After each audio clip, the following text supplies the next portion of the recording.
Hello, everybody. Welcome to Popcorn Planet. I'm Andy Signor, and get ready for some Ghostbusters spoilers all over your internet today. I wish this would have been a surprise, but it's clearly not. It's going to be all over headlines and thumbnails, so it's confirmed, so it's hard to not do this as a news story. But Vanity Fair just confirmed that Bill Murray is in Ghostbusters Afterlife. Now, there's more details they're going to go into, and they don't spoil the entire movie. They just tell you who's coming back and give a little bit more of the plot. But what's very interesting about this is, one, it does reek a little bit of desperation of the marketing people of this film. They're just getting worried because they're like, they have to please the fans of Ghostbusters who revolted against 2016's Lady Ghostbusters. And to pause a minute on Lady Ghostbusters, I hate that we're calling it that. It has nothing to do with them being ladies. It had everything to do with the movie being terribly unfunny, lazy, ignoring the source material to do its own sort of weird slapstick nonsense that just didn't jive with me at all. I wish it was just another movie about supernatural comedy starring those people. It wouldn't have had the stigma of Ghostbusters on it, but they slapped it Ghostbusters. They didn't even call it like Ghostbusters Rebooted or Ghostbusters Next Generation. They just called it Ghostbusters and then made a really boring, unfunny movie. That was the problem with Ghostbusters. And then they got all the cast members back for those terribly cheesy cameos. The whole thing wasn't good enough. And so now everyone revolted against that movie. It didn't do very well at the box office. And they want to please the fans who are mad about that movie, saying, guys, it's okay. Bill Murray's back. Dan Aykroyd's back. Ernie Hudson's back. Come on, right, guys? Sigourney Weaver's even coming back. Andy Potts is coming back. And they're now throwing this in our face, and I imagine there's going to be some trailer soon where we'll see them in person. It seems clear they're not going to keep those cameos as surprises. They're going to start unleashing them. It's still July this movie comes out. It's still got a lot of time, but they're going to start releasing this to get the buzz and people excited so it gets better word of mouth.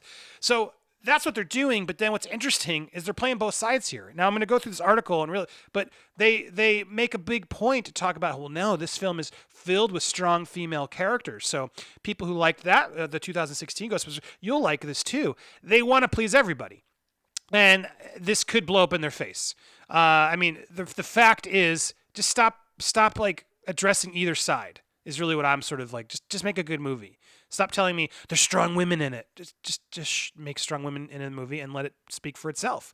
And stop like shoving all these spoiler cameos down our face to try and get us excited. Just make a good movie and let the word of mouth and the good buzz take the movie. I wish people would do, but we live in 2020 and it doesn't work that way. But let's get to what this reveals. I just think it's interesting to see Sony trying to play both sides. They want to please the people who are mad that they didn't have Venkman in the first one and they replaced him with a bunch of women.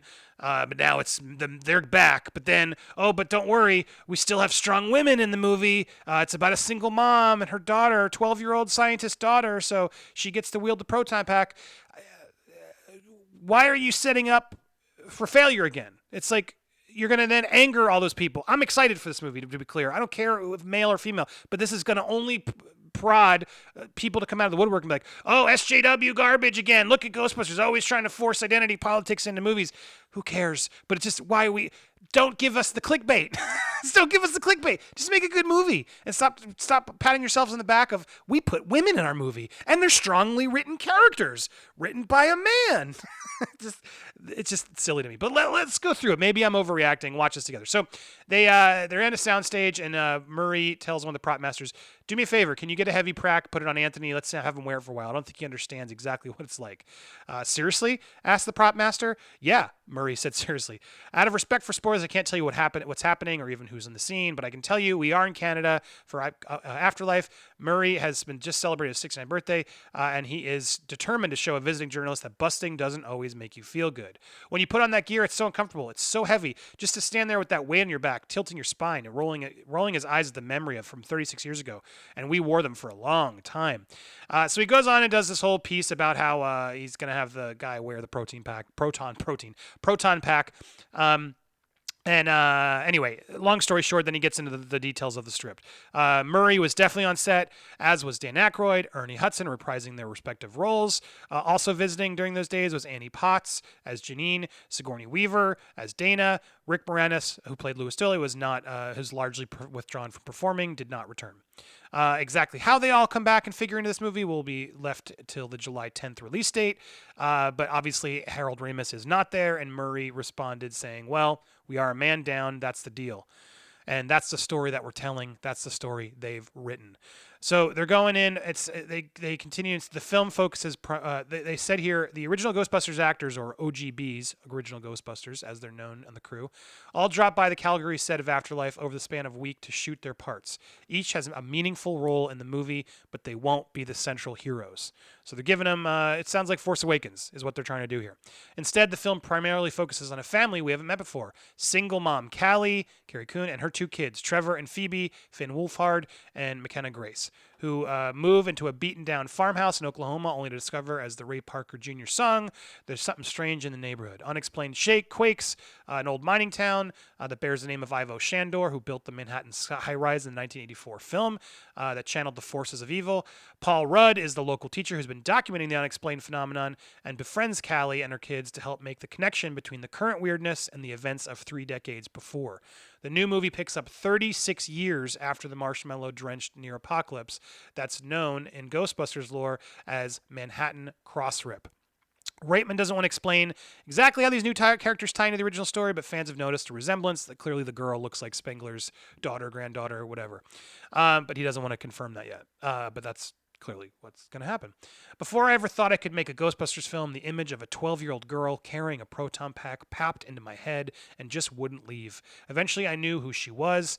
I'm floored by the idea of what it would be like to find a proton pack in your grandparents' basement. What would that discovery reveal about who you are and what adventures you're about to go on? And there we have it. Look, the fact that she's Egon's daughter, I love it. I'm into that. I'm okay with that. I think this is the smart way to do it. Sign me up. I got no problem with any of that. Here is more photos we haven't seen yet. Jason on set with the pop-outs, the gunner seat, and there she is shooting. While Murray, this is the first time they'll be back, but they all appeared as cameos in 2016. There's something symbolic about sharing a blaster. The new story advances the message that anyone can be a Ghostbuster, unifying the idea to counter the backlash of the 2016 reboot, where some male fans attacked the all-female concept, sight unseen. That's true. They did. They got frustrated. But people were, I think, it's a bummer that happened because the movie wasn't good, and it would have been a lot nicer to just say the movie wasn't good than have all that sexist nonsense that happened before it. It underperformed at the box office, but it did establish a new fandom among many girls and women who will be reassured to know they'll be represented here too, with lead characters who are a tough mom and her science-obsessed young daughter. Now, look, this is maybe so Sony's not doing this. The article, the author is. But it just feels like they're playing like, oh yeah, don't worry, girls who like 2016, don't let the man just have their Ghostbusters back. There's good women in this one too, so watch it. Among the challenges that it faces, though, is obviously the nostalgia market. It's up and down. We had Bad Boys just perform, but Dark Fate, Charlie's Angels, they did not perform. Dr. Sleep was such a good film and didn't perform. But Reitman's not caring about the box office. He knows what this means for children in his own childhood. He has his own storytelling duties. He thinks about who this movie's for, and it's my father. We all know what it's like to be told stories by our parents. I'm really honored to get a chance to tell one back to him from the world he brought to life. It's a lot of pressure to deliver up to your dad's standards. Ivan Reitman did the original. He's got a tough task ahead of him, so I don't envy him. And they even mention here Force Awakens is sort of the approach they're going after. That seems to be now the formula of how do you reboot something. Murray then gives the most interesting line. They basically gave him the script last spring and waited for an answer because he just drops off the face of the earth and doesn't guarantee anything. But then he responded about the script. The script is good. It's got lots of emotion in it. It's got lots of family in it with through lines that are really interesting, Murray told me. It's gonna work. As much as Murray complained about the weight of the proton packs, he tried to best upsell it. You can work the lights and stuff, he said. Show me the controls, have some fun, get your picture taken doing it. There's another photo of, I guess that's Callie and Paul Rudd together.